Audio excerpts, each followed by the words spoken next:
কড়াইয়ে তেল দিয়ে গরম করে নিলাম। তেলগুলো গরম হয়ে আসলে মাছগুলো দিয়ে দিলাম। মাছগুলোকে উল্টে পাল্টে ভেজে নিচ্ছি। মাছগুলো ভাজা হয়ে গেলে মাছগুলোকে নামিয়ে নেব। মাছগুলো ভাজা হয়ে গেছে, এখন মাছগুলোকে নামিয়ে নিচ্ছি।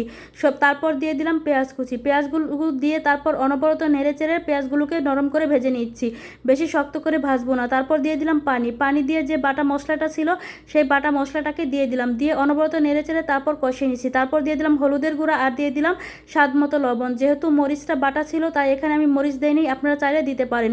তারপর ভাজা মাছটা দিয়ে মশলার সাথে উল্টে পাল্টে মিশিয়ে নিচ্ছি। তারপর দিয়ে দিলাম ঝোলের জন্য পানি। যেহেতু আমি মাছটা ভুনা ভুনা করব তাই এখানে বেশি পানি দেইনি। তারপর দিয়ে দিলাম আরেকটা কেটে রাখা টমেটো আর কাঁচামরিচ। মাঝে মাঝে ঢাকনাটা খুলে আমি নেড়ে চেড়ে দিচ্ছি যাতে নিচে লেগে নেওয়া যায়। নেড়ে চেড়ে দিয়ে আবার ঢাকনাটা দিয়ে ঢেকে দিলাম। এখন আমার মাছটা রান্না করে নেওয়া হয়ে গেছে, দেখতেই পাচ্ছেন কত সুন্দর একটা কালার চলে এসেছে।